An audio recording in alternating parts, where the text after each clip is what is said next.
Because nothing good comes from being poor. Don't let anybody lie to you, boo. If you have a good job or a side hustle or a business that's making money, you are doing good, girl. But it could be better. 2020 taught us that one income stream is too close to no income stream because anything can happen. And it is my job as your financial educator to ensure that you're never caught off guard. There are a lot of videos about multiple income streams on YouTube, but most of them are people telling you how they built 10 income streams at the age of 23. And while those videos are great because they might leave you feeling inspired, this video is meant to do something a little different. In this video, I'm going to explain the different types of income streams and how to access them so that beyond feeling inspired, you would be able to go out there with practical tools to build your own income streams. So if this is the kind of content that you enjoy, then please go ahead and hit the like button. It helps this video go out to more people like you. Hi and welcome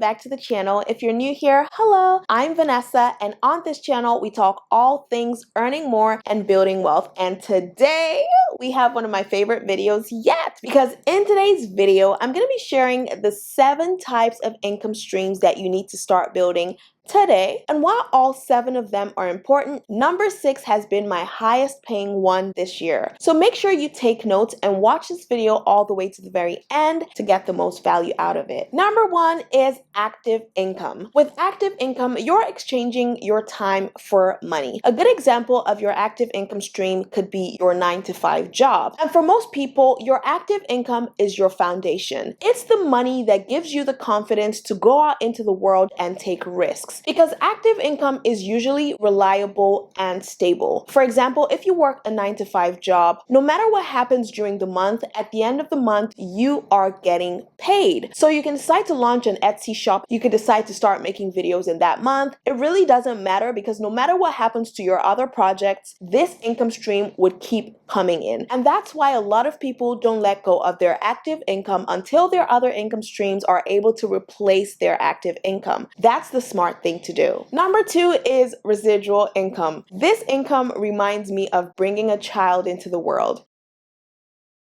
All you have to do is do nice things with your significant other, and then once it's done, everything else just happens. It's the same with residual income, girl. For example, I have a couple of courses on Skillshare. I created the content, I did the outline, I posted them a couple of months ago, and every single week I make money from those courses. I don't do anything else. I just did the work that one time and it keeps bringing me money. And that's the beauty of residual income. Number 3 is interest income. Honey, if you're saving some of your money, good job. But if all your savings are in a checking account or a regular savings account, it's not the best. One of the fundamental things you can do to achieve financial wellness is to set aside 3 to 6 months of your living expenses in a savings account. But not just any savings account. You want to make sure that you're saving your money in a high yield savings account. That way you're earning more interest than a regular savings account would give you, and you're definitely earning more interest than a checking account would give you. Number 4 is investment income. Now, the investing landscape has really changed in the past few years. For those of you who don't know, I have a master's degree in finance, and I'm also a certified financial educator. But while earning my master's degree, I learned about financial instruments like stocks and bonds, but cryptocurrencies and NFTs are very new to the scene. And because they're new to the scene, there's a lot of misinformation about them. So I'm currently taking my time to learn from sources that I trust so I can come back here and teach you all that I know. So if you haven't subscribed yet, make sure that you subscribe and hit the notification bell so you don't miss anything. Number 5 is business income. Back in the day, running a business meant that you were selling something physical, and you probably had a store or a warehouse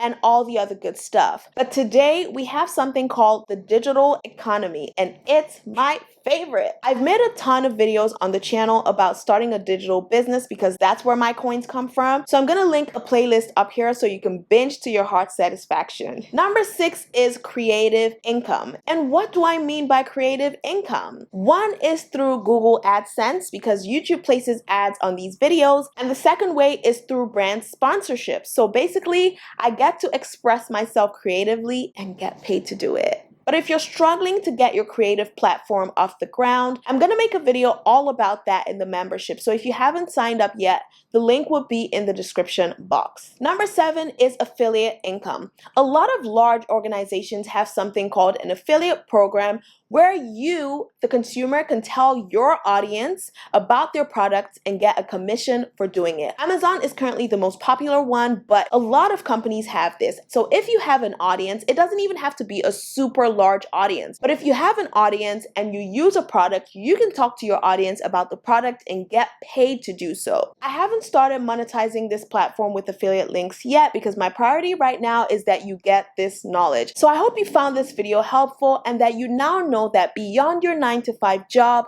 there are other ways that you can make more money because we don't want to put all our eggs in one basket, okay? I'm speaking by faith that by this time next year, you would have at least 5 of these income streams. I'm rooting for you, so please don't stop rooting for yourself. And until next time, please take care. It's time. You've been putting off starting this business for way too long, and it's time. So in today's video, I'm going to be teaching you how to start a business step by step. And girl, you know it's when you're busy trying to get your life together that he would text you. And you'll be tempted to pause this video and text him back. Don't do it, girl. It's not worth it. Make sure you watch this video all the way to the very end because 1, I have an exciting announcement at the end of the video, and 2, you can't afford to miss number 7. Now I know you have a lot of ideas. They pop in your head every single day and night. Trust me, girl, I have a million ideas as well. But you need to narrow down your ideas. And a good way to do that is to ask yourself these 3 questions. 1, what do I have a lot of knowledge in, or what do I know how to do very well? 2, which of the things that I know how to do can solve someone else's problem? And 3, which of these ideas would I be excited to wake up to every morning to work on? Number 2 is to identify your target audience. I know you think everybody needs what you're selling, but come here, girl. Let me tell you something. People usually like to buy from people who they know, like, and trust. And if they see themselves in you in some way, maybe because you're a woman, or you're a Black woman, or you're a Christian woman, whatever it is about you that resonates with them, it makes them more likely to stick around, be a part of your audience, and also be a part of your customer base. Now, if you target people who are very, very different from you, but it will be more of an uphill battle. So that's why I tell y'all to show up as yourself, and your tribe would find you just the way you found me. Number 3 is to pick a name. There are 2 important things that make your business name pop. 1, it communicates the value that you provide without people thinking too hard about it. And 2, it resonates with your target audience. And that's why I talked about target audience before talking about this point. For example, I picked Launch to Wealth because it resonated with me, and I knew that it will resonate with you and other members of my tribe as well. And in fact, if you clicked on my first video because you liked the name of the channel, then let me know in the comment section. Let me test out this theory. Number 4 is to secure an online identity for your business. You don't want to put in all this hard work, uploading videos to YouTube, doing all this good stuff, and then someone else just takes that name and runs with it. And then your followers think it's you, and then they start buying from them. We don't want that. So to avoid that,